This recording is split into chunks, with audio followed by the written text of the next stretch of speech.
Dr. Lisa Grant pulled her thick gloves tighter and stared at the massive hole in the Martian ice. Her team had been drilling for 3 weeks, looking for water deposits beneath the polar cap. Instead, they found something that would change everything. Humanity thought they knew about their place in the universe.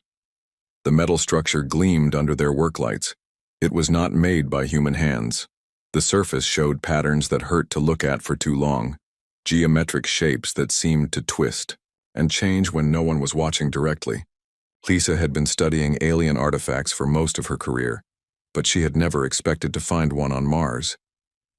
"Get me Commander Morrison on the radio," Lisa told her assistant, Jim Parker.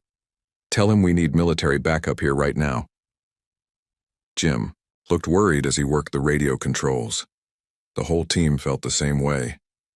They had signed up to dig for water, not to uncover alien ruins that might be dangerous. The structure was bigger than their entire base camp, stretching deep into the ice in directions they could not measure. 3 hours later, Jake Morrison landed his shuttle near their camp. The commander was a tall man with gray hair and suspicious eyes. He had fought in the Belt Wars and did not trust anything he could not shoot or blow up. But even Jake stopped walking when he saw the alien structure. "How long has this been here?" Jake asked, staring into the hole. "We ran some tests," Lisa said. "The ice around it is at least 50,000 years old, maybe more. This thing was buried before humans learned to make fire." Jake nodded slowly. He had read the reports about possible alien artifacts in the outer system, but Command had always said they were just rocks or old mining equipment. This was clearly something else. The metal showed no signs of rust or damage, as if it had been made yesterday. Dr. Amy Clark arrived on the next transport from Earth. She was the best language expert humanity had, specializing in computer codes and ancient scripts. If anyone could figure out what the aliens had left behind, it would be Amy. "The surface has markings," Amy said after studying the structure for 2 days. "They look like some kind of writing system, but it's unlike anything in our databases. The patterns repeat, but they also change in ways that suggest active technology." Lisa watched Amy work with growing concern. Every test they ran on the alien structure showed the same results. The technology was far beyond anything humans had built. The materials were unknown to science. The power source, whatever it was, still worked after 50,000 years. On the 3rd day, something changed. Amy was running her translation programs when the structure suddenly lit up. Lights raced along the geometric patterns, and a section of the wall became transparent. Behind it, they could see a room filled with floating displays and strange machines. "It's responding to our computers," Amy said, her voice shaking with excitement. "The translation program must have triggered something. I think it wants to communicate." Jake ordered his soldiers to set up a security perimeter around the entire site. He did not like the idea of ancient alien technology turning itself on, especially when they had no idea what it might do. But Lisa convinced him to let Amy continue her work. The breakthrough came when Amy realized the alien writing was not just symbols, but a form of mathematics. The patterns described complex equations that, when solved, revealed the basic structure of the alien language. It took her another week to build a working translator, but finally, the alien messages began to make sense. The first files Amy translated were star charts showing the galaxy as it had been 50,000 years ago. The aliens had mapped thousands of star systems, cataloged millions of species, and built a civilization that spanned half the known universe. Then, for reasons the records did not explain clearly, they had vanished. But before they disappeared, they had left behind warnings. Files after files described dangerous species that other civilizations should avoid. Most of the warnings were about creatures with great physical strength or advanced weapons. But one warning was different. It described a species from a small blue planet orbiting a yellow star. "They were talking about Earth," Amy said, her face pale as she read the translation. "They were talking about us." Jake leaned over her shoulder to read the display. The alien text was now appearing in English thanks to Amy's translation program. The warning was longer than the others, written with what seemed like great care and concern. The message described humans as a young species with limited technology and weak bodies. But the aliens had seen something in humanity that worried them. They wrote about human stubbornness, the refusal to give up when facing impossible odds. They described how humans adapted to any environment, how they learned from every failure, and how they never accepted defeat. When the bipeds of the water world reach for the stars, the warning read, other species will face a choice. They can try to contain the humans, but containment will fail. They can try to destroy the humans, but humans are hard to kill and harder to keep dead. Or they can accept that the galaxy will change, because humans change everything they touch. Lisa felt a chill that had nothing to do with the Martian cold. They were afraid of us, she said quietly. An entire alien civilization was afraid of what humans might become. The final part of the warning was the most troubling. The aliens had predicted that when humans finally reached the stars, they would encounter other species who had read this same warning. Some would welcome humanity, but others would try to stop them before they could spread beyond their home system. The humans will survive, the message concluded. They always survive. The question is whether the galaxy will survive them. Jake ordered the site classified at the highest levels, but word of the discovery was already spreading through the solar system. Humanity had found proof that they were not alone in the universe. They had also found proof that other civilizations considered them dangerous. Within days, long-range sensors detected something approaching from the outer edge of the solar system. Something that was definitely not human, and definitely not trying to hide its presence. The ancient warning was about to be put to the test. Captain Ben Torres stood on the bridge of the Aurora and watched the alien ship grow larger on his main screen. The vessel was beautiful in a way that human ships could never match. Its hull curved like liquid metal, and lights moved along its surface in patterns that seemed almost alive. But Ben had read the reports from Mars, and beauty did not mean safety. "They're not trying to hide," said Lieutenant Carol Hayes, his communications officer. "Their ship is broadcasting on multiple frequencies. They want us to know they're here." Ben nodded. The aliens had appeared at the edge of the solar system 3 days ago, moving slowly toward Earth. They had plenty of time to attack if that was their plan. Instead, they seemed to be waiting for something. Ambassador Helen Price arrived on the Aurora 12 hours later. She was a small woman with sharp eyes who had spent her entire career preparing for this moment. Most people thought first contact with aliens would never happen, but Helen had always believed it was just a matter of time. "Have they tried to communicate?" Helen asked as Ben showed her to the diplomatic quarters. "Not directly," Ben replied, "but our computers have been picking up what looks like mathematical sequences in their transmissions. Simple stuff at first, then more complex. Dr. Nash thinks they're trying to establish that they're intelligent." Dr. Kevin Nash was the ship's science officer, a man who got excited about things that worried everyone else. He met Helen in the main conference room with a stack of printouts and a wide smile. "They're amazing," Kevin said before Helen could even sit down. "Their ship uses technology we can barely understand. The hull seems to be made of programmable matter. The engine produces no radiation signature that we can detect, and the mathematical sequences they're sending are beautiful, elegant in ways that suggest a completely different approach to science." Helen studied the printouts. The alien mathematics were indeed elegant, but she was more interested in what they might mean about alien intentions. "Are they weapons?" she asked. Kevin looked confused. "The math? No, these are pure theory. Prime number sequences, geometric proofs, physics equations. They're trying to show us they understand the universe in the same basic ways we do." The first direct contact came the next morning. The alien ship moved closer to Aurora and began transmitting in what was clearly an attempt at human language. The words were wrong, the grammar twisted, but the meaning was clear enough. "Greetings to the bipeds of the water world," the transmission said. "We are representatives of the Zephyrian Alliance. We come in peace to offer friendship and guidance." Helen was in the communication center within minutes. "Can we respond?" she asked Carol. "Yes, ma'am. They're using the same frequencies we are. Whatever they're using for translation seems to be getting better each time they transmit." Helen activated the main transmitter herself. "This is Ambassador Helen Price of the human race. Welcome to our solar system. We accept your offer of peaceful contact. The response came quickly. We request permission to dock with your vessel for face-to-face discussion. We have much to discuss about your species and your future among the stars. 6 hours later, Helen stood in the Aurora's main docking bay watching the alien shuttle attached to their airlock. The shuttle was even stranger up close, its surface shifting and changing as if it were alive. When the airlock opened, she got her first look at humanity's new neighbors. The being that entered first looked like a spider made of crystal.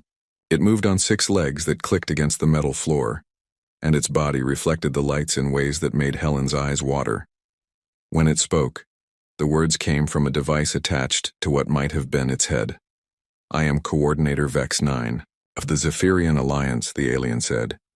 Its voice was pleasant, almost musical. I greet you on behalf of 47 species that call the Alliance home. Helen bowed slightly, not sure what else to do. I am Ambassador Helen Price. I speak for humanity and our government. Humanity, Vex 9 repeated as if testing the word. Yes, we have been watching your species for some time. Your radio transmissions have been reaching our space for over a century. We have learned your languages, studied your history, and observed your rapid technological development. Kevin stepped forward, unable to contain his excitement. You've been watching us? For how long? Do you have bases in our system? How many of you are there? Vex 9 turned to look at Kevin, its crystalline body reflecting the lights in new patterns. Dr. Nash, yes? Your curiosity is noted in our files. To answer your questions, we have been watching since your first radio broadcasts.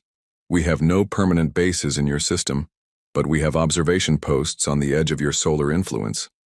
The Alliance includes billions of individuals across thousands of worlds. Helen felt a chill. If the aliens had been watching humanity for so long, they knew everything about human history. They knew about the wars, the weapons, the tendency of humans to fight each other and anything else they encountered. We have read the ancient warnings, Helen said carefully.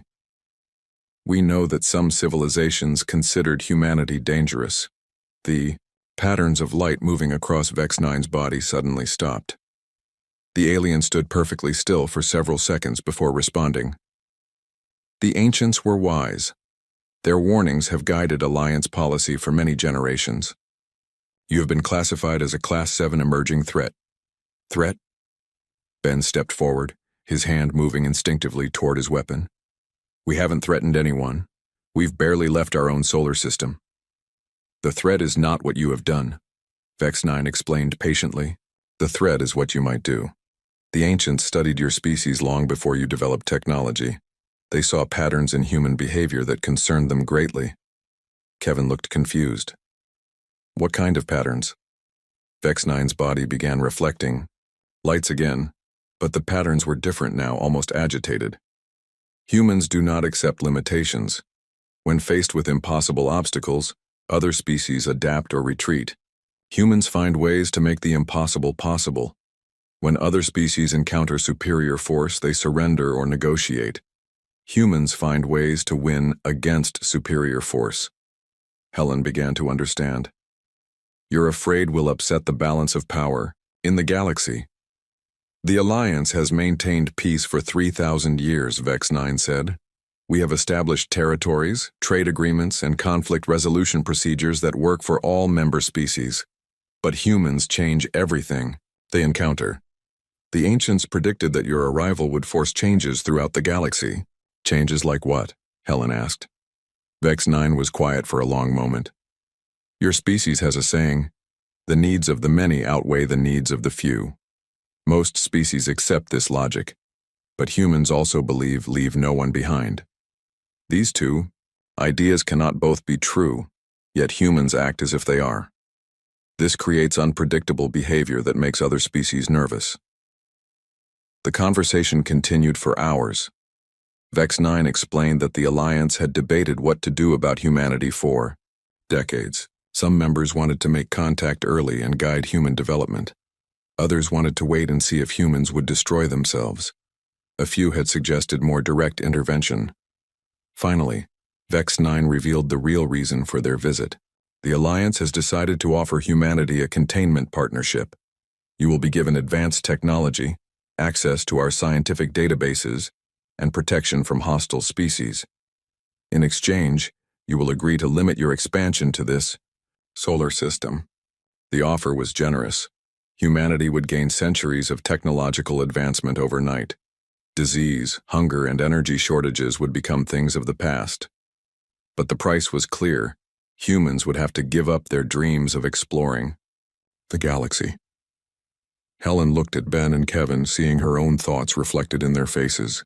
The alien offer would solve many of humanity's problems, but it would also end humanity's growth as a species. They would become pets in a cosmic zoo, safe but limited. We will need to discuss this with our governments, Helen said finally. Vex 9's light patterns shifted to what might have been approval. Of course, but be aware that this offer has a time limit. If humanity refuses the partnership, the Alliance will be forced to consider other options. After the aliens returned to their ship, Helen sat in her quarters staring out at the stars. Somewhere among those points of light were 47 species that had accepted limitations in exchange for safety. The question was whether humanity would do the same, or if they would choose the dangerous path of unlimited growth and change. The ancient warning had been right about one thing. Humans did not accept limitations easily. The real test was about to begin. Admiral Kate Johnson read the Alliance proposal 3 times before throwing it across her office. The document promised humanity everything except the one thing they wanted most: freedom to explore and grow beyond the boundaries of their home system. They want to turn us into house pets, Kate said to her aide, Colonel Danny Wright. Safe, comfortable, and completely contained.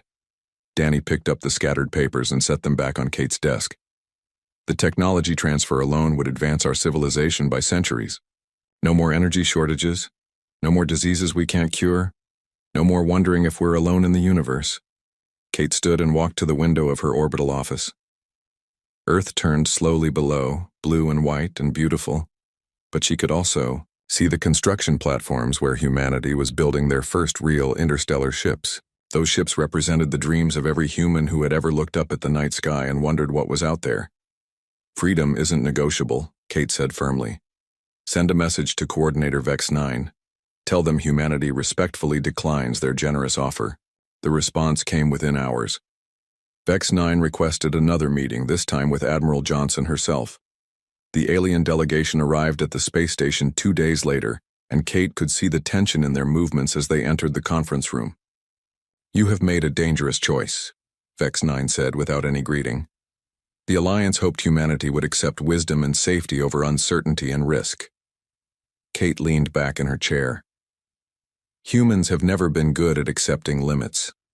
It's gotten us this far, and we see no reason to change now.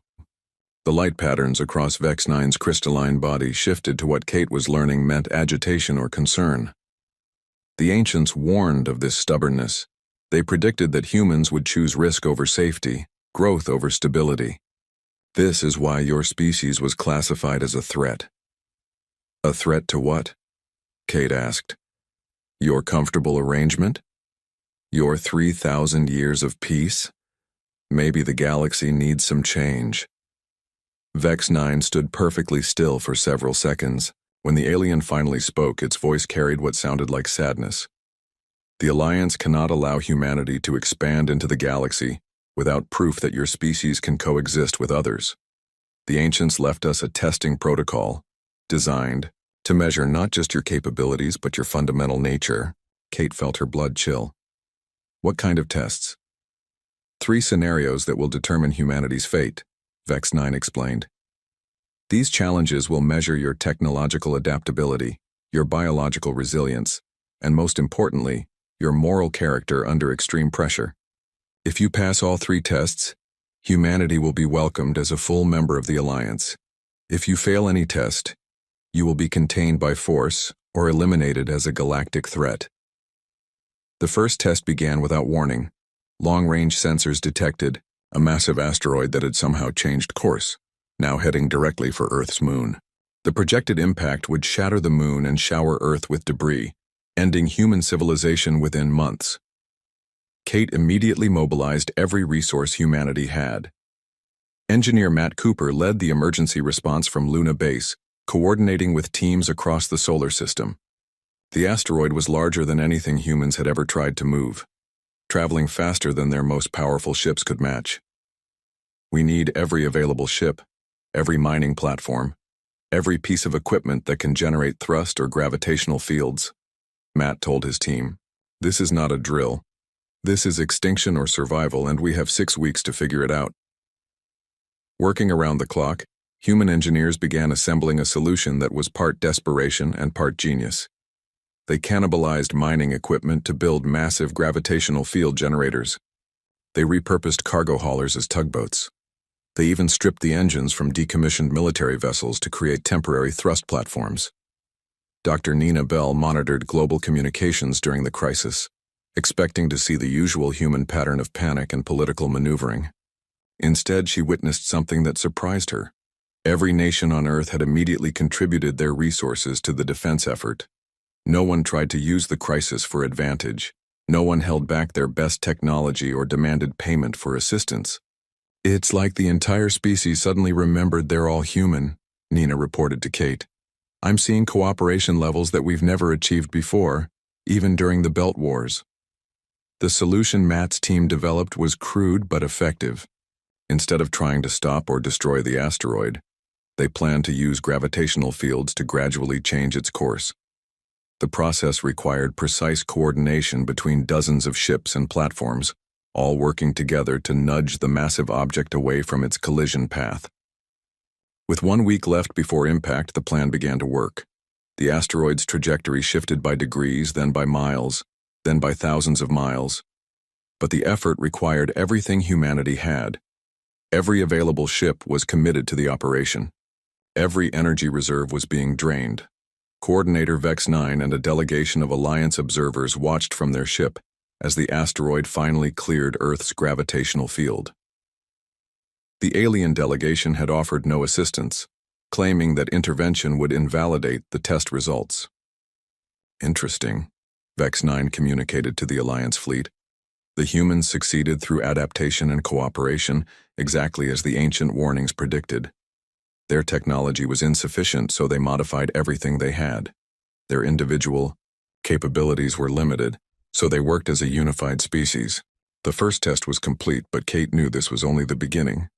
As the exhausted team celebrated their victory, long-range sensors detected new activity in the outer system. More Alliance ships were arriving, and their purpose was unclear. Congratulations on your success, Vex 9 transmitted to Kate's flagship. The first test measured your ability to adapt technology and cooperate under pressure. The ancient protocols indicate that your species shows the predicted patterns of stubborn resourcefulness. Kate felt no satisfaction at the praise. What's the second test? Biological resilience, Vex 9 replied. Your species will face a threat that cannot be solved through engineering or cooperation. You will need to prove that humans can survive and adapt at the most fundamental level. Within days, reports began coming in from the outer colonies. A strange illness was spreading through the research stations on Mars and Europa. The symptoms were unlike anything in medical databases. Victims experienced severe neurological disruption, loss of motor control, and eventually complete system failure. Dr. Ryan Foster, working at the Mars Medical Facility, immediately recognized that this was no natural disease. The pathogen showed clear signs of artificial construction, designed with a level of sophistication that exceeded human biotechnology by decades. It's targeting our nervous system specifically, Ryan reported to Kate. Whatever this thing is, it was designed to kill humans. Not just any life form, but specifically us. The cellular structure, the attack vectors, everything is tailored to human biology. The disease spread quickly through the confined spaces of the orbital habitats and planetary bases. Conventional treatments had no effect. Quarantine procedures slowed the spread but could not stop it. Within weeks, half the population of the outer colonies was infected, and the disease was beginning to appear on Earth itself. Kate realized that this was exactly what Vex 9 had meant by biological resilience. Humanity was facing a threat that could not be fought with ships or weapons or clever engineering. This was a battle that would be won or lost inside the human body itself. But humans had always been adaptable, and Dr. Foster's team began exploring treatments that no other species might have considered. When vaccines failed, they tried gene therapy. When gene therapy was too slow, they experimented with cybernetic augmentation of the nervous system. When augmentation was too complex to implement quickly, they began looking for ways to boost natural human immunity. The breakthrough came from an unexpected source. Julie Martinez, a pediatric nurse working on Europa, noticed that children who had been exposed to certain mineral combinations in the colony's water supply showed significantly greater resistance to the disease. Her observation led to a treatment protocol that used the human body's own adaptive mechanisms in new ways. "We're literally evolving a resistance," Ryan explained to Kate as the treatment began to show results. "The pathogen was designed to kill current humans, but we're changing faster than it can adapt. We're becoming something it can't recognize as a target." The second test was ending, but Kate could see that Vex 9 and the Alliance observers were recording everything. The alien delegation seemed both impressed and concerned by humanity's rapid adaptation to the biological threat. "2 tests completed," Vex 9 transmitted. "Your species has shown the technological adaptability and biological resilience that the ancient warnings described. But the final test will determine whether these traits make you suitable galactic citizens or dangerous wildcards that must be contained." Kate looked out at the stars and wondered what the third test would bring. The first 2 had pushed humanity to its limits, but they had also revealed capabilities that surprised even the humans themselves. The question was whether those same capabilities would pass or fail the Alliance's final judgment. The third test arrived like a nightmare made real. General Paul Carter was commanding the defense of Earth when the invasion fleet appeared, materializing out of hyperspace in perfect formation. Hundreds of ships, each one larger than anything humanity had ever built, moving toward Earth with obvious hostile intent. "Sir, we're detecting massive energy signatures from the approaching fleet," reported his tactical officer, Lieutenant Mark Davis. "Their weapons are charging, and they're not responding to any communication attempts." Paul stared at the tactical display showing red dots swarming toward the blue dot that represented home. After everything humanity had survived, after passing 2 impossible tests, they now faced an enemy that could destroy them through sheer overwhelming force. "Get me Admiral Johnson," Paul ordered, "and start evacuation procedures for all non-essential personnel." But Kate Johnson was already on her way to the command center, her face grim with the knowledge that humanity's final test had begun. She had studied the ancient archives enough to understand that this scenario was designed to reveal the deepest truths about human nature. "How long do we have?" Kate asked as she entered the war room. 6 hours until they reach Earth orbit," Paul replied. 12 hours until they can begin orbital bombardment. Our entire fleet combined might slow them down, but we can't stop them." The Alliance observers had withdrawn to safe distance, clearly expecting to watch humanity's destruction or surrender. But Coordinator Vex 9 had left behind a single message, transmitted just as the invasion fleet arrived. "The final test measures moral character under impossible pressure," the message said. "Your species faces extinction. You have been given one weapon capable of destroying the invasion fleet, but using it will require a sacrifice that will test whether humans can make the hard choices necessary for survival."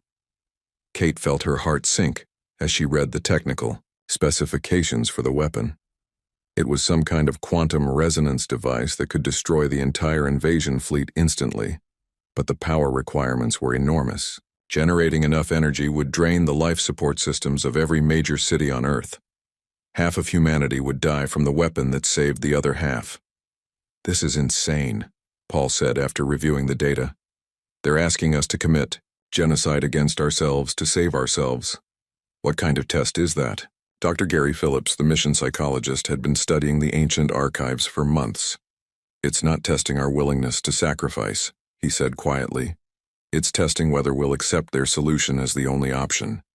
The ancients weren't interested in species that would kill half their own population to save the other half. Kate understood immediately. They want to see if we'll think outside the parameters they've given us. The weapon isn't the test. Our response to an impossible choice is the test. With 5 hours until the invasion fleet reached Earth, Kate ordered every available scientist and engineer to study both the approaching enemy and the weapon they had been offered. If this was a test of human character, then humanity would respond, in the most human way possible, by refusing to accept that the situation was hopeless. Commander Lucy Stone led the analysis team studying the invasion fleet. What she found was both terrifying and hopeful. The ships were massive and heavily armed, but their movement patterns were wrong for an attacking force. "They're not in attack formation," Lucy reported. "They're maintaining distance from each other, almost like they're afraid of collisions, and their energy signatures are fluctuating in ways that suggest damaged or overloaded systems." Dr. Kevin Nash, studying the technical data from the Aurora, made another crucial discovery. The ships are using technology similar to what we've seen from the Alliance, but modified in ways that suggest desperation rather than military planning. These aren't warships. They're converted civilian vessels. Kate felt a spark of hope. If the invading fleet was actually refugees rather than conquerors, then there might be another solution. But with 4 hours remaining, she needed proof. "Open all communication channels," Kate ordered. "Every frequency we know, every language in our databases, every mathematical sequence we can generate. If they're refugees, they'll want to communicate." The breakthrough came when the communication team tried using the same mathematical sequences that the Alliance had used during first contact. Within minutes, they received a response from the lead ship of the approaching fleet. "Please do not attack," the message said in broken English. "We are survivors seeking shelter. Our worlds are gone. We need help." The story that emerged over the next 2 hours was tragic and enlightening. The approaching fleet was indeed composed of refugees from a galactic catastrophe that had destroyed several star systems. They were fleeing from something they called the Void Plague, a phenomenon that consumed entire planets and left nothing behind. "We detected your signals," their leader transmitted. "We hoped your species might offer sanctuary. We have technology and knowledge to trade for safe harbor." Kate realized that the ancient test had revealed something crucial about both human nature and the nature of the galaxy itself. Instead of automatically assuming the approaching fleet was hostile, humanity had looked for alternatives. Instead of using the weapon that would destroy half their own population, they had chosen to communicate and understand. But the test was not over. The refugees' ships were indeed damaged and desperate, but they also carried the same void plague that had destroyed their worlds. Offering them sanctuary meant risking the same fate that had befallen their civilization. "The plague follows us," the refugee leader admitted. "We carry the seeds of our own destruction. Any world that offers us shelter will eventually fall to the same force that consumed our homes." Paul looked at Kate with grim understanding. "So we're back to the original choice. Destroy them to save ourselves or save them and risk extinction." But Dr. Phillips had been studying the data on the Void Plague, and his analysis offered a third option. "The plague isn't a natural phenomenon," he said. "It's artificial, designed to spread through specific technological signatures. The refugees are carriers because their ships use the same technology the plague was designed to target." Kate saw the solution immediately. "We modify their ships, strip out the vulnerable technology, and replace it with human systems. The plague can't spread to technology it wasn't designed to recognize." The next 8 hours were a frenzy of engineering and cooperation, unlike anything in human history. The refugee fleet docked with human space stations and shipyards, where teams of engineers worked to retrofit alien technology with human replacements. It was dangerous work, requiring both species to trust each other completely. The Alliance. Observers watched in what Vex-9 later described as amazement. Not only had humanity refused to use the weapon that would save them through self-sacrifice, they had found a way to save both themselves and their supposed enemies. "The plague signatures are weakening," reported the lead refugee ship after 12 hours of modifications. "Your primitive technology is actually resistant to the targeting systems. We may have found immunity through downgrade rather than upgrade." The test ended not with destruction or surrender, but with the successful integration of refugee technology and human engineering. The Void Plague, designed to target advanced civilizations, could not adapt to the combination of alien knowledge and human stubbornness. Coordinator Vex-9's ship approached Earth as the crisis resolved. "The third test is complete," the alien transmitted. "Your species has shown the moral character that the ancient warnings both feared and predicted." Kate felt exhausted but victorious. "What did we prove?" "That humans will not accept unacceptable choices," Vex-9 replied. "When offered a solution that required sacrifice of half your population, you found a way to save everyone. When faced with refugees who carried disaster, you found a way to offer sanctuary without accepting destruction. This adaptability and ethical flexibility is exactly what the ancient warnings described. The refugee fleet had become humanity's first alien allies, sharing technology and knowledge in exchange for the modifications that had freed them from the plague. But more importantly, they had become proof that human nature might be exactly what the galaxy needed. The final test has revealed the truth behind the ancient warnings," Vex-9 continued. "Your species was not warned against because you are dangerous to others. You were warned against because you are dangerous to the status quo. You change everything you encounter, including problems that other species have learned to accept as unsolvable." As Kate looked out at the combined human and refugee fleets, she realized that the test had changed both species. Humanity had gained its first galactic allies, but they had also gained a responsibility to use their stubborn refusal to accept limitations for the benefit of others. The ancient prophecy was proving itself true, but not in the way anyone had expected. The Alliance Council chamber was the largest artificial structure humanity had ever seen. Representatives from 47 different species sat in galleries that curved up and away like the inside of a massive sphere. At the center, Coordinator Vex-9 addressed the gathered civilizations with news that would change the galaxy forever. Admiral Kate Johnson stood with the human delegation, watching the alien representatives debate humanity's future. After passing all three ancient tests, the humans had earned the right to address the council directly.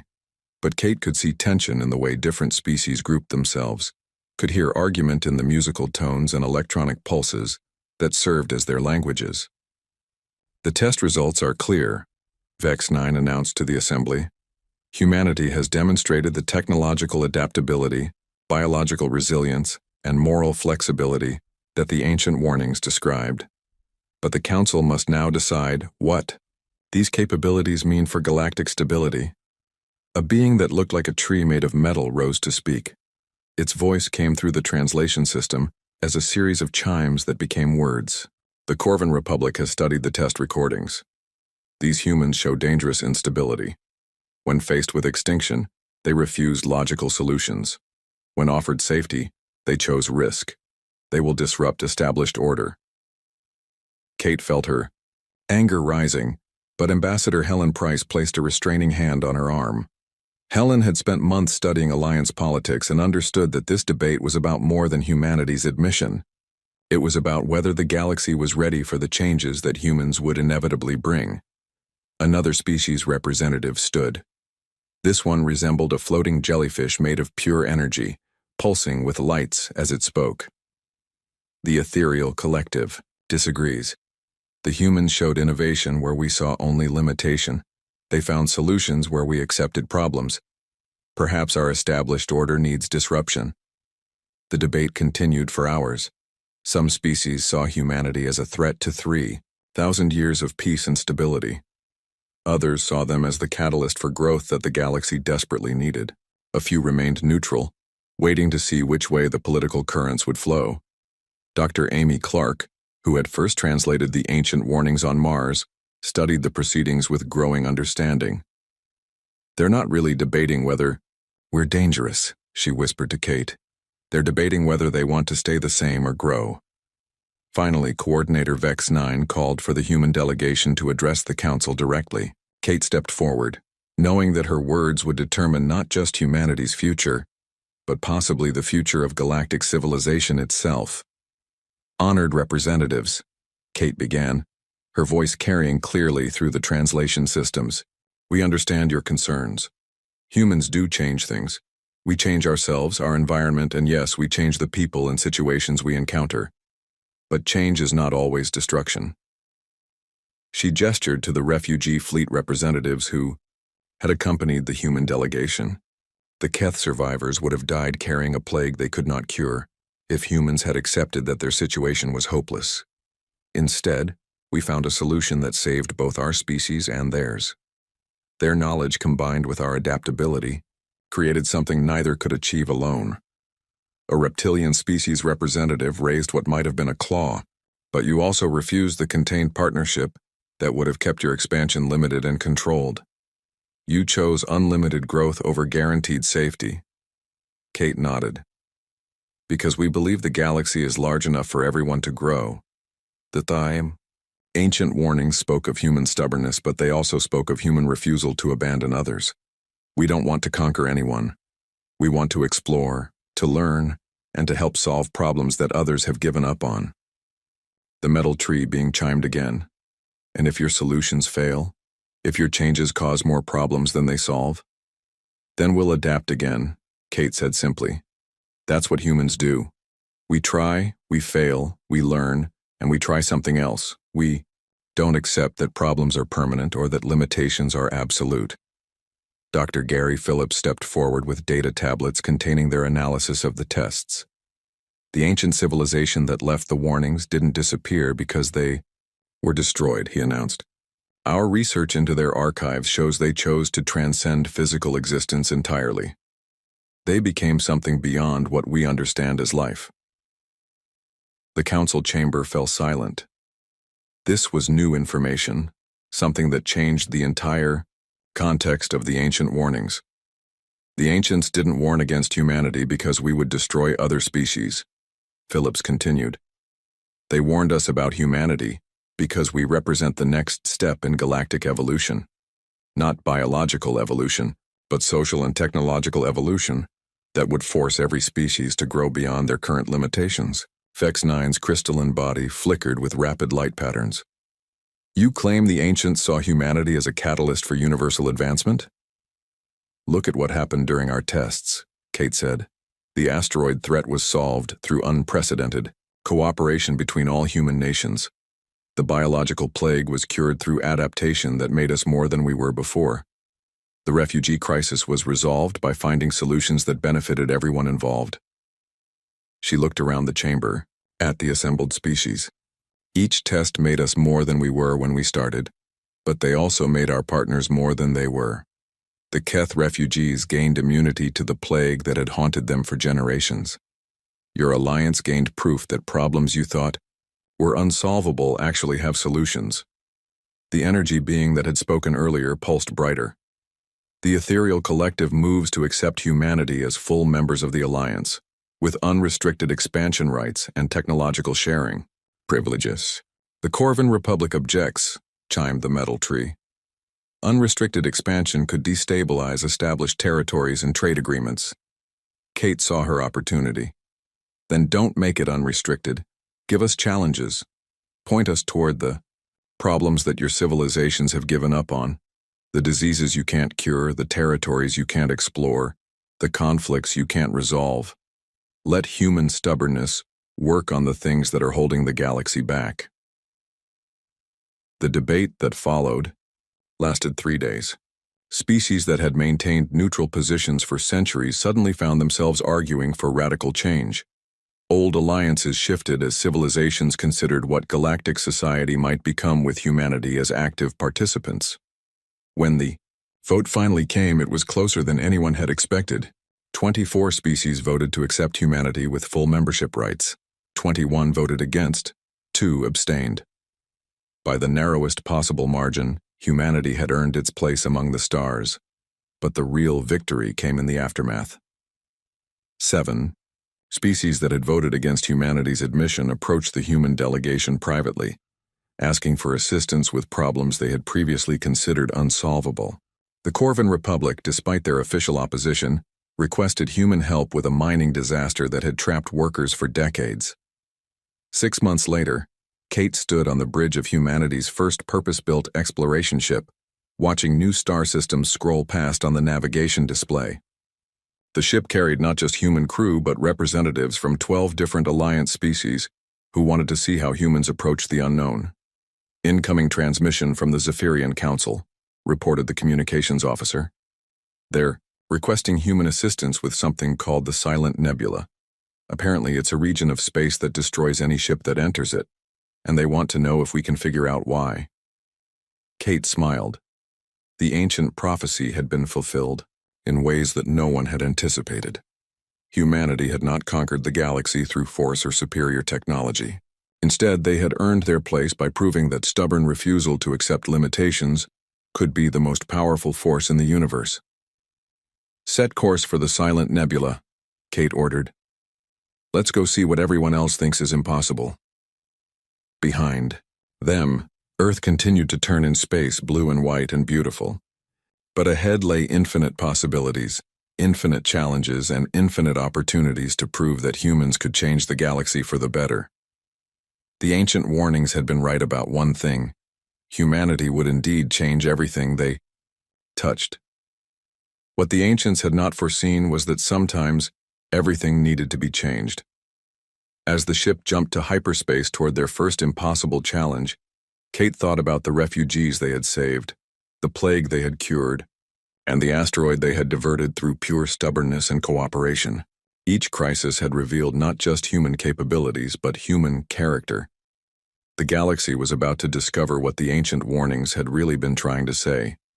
Humans were dangerous not because they would destroy what existed, but because they would transform it into something better. And in a universe full of problems that other species had learned to accept as permanent, that kind of danger was exactly what everyone needed. The prophecy was complete, but the real adventure was just beginning.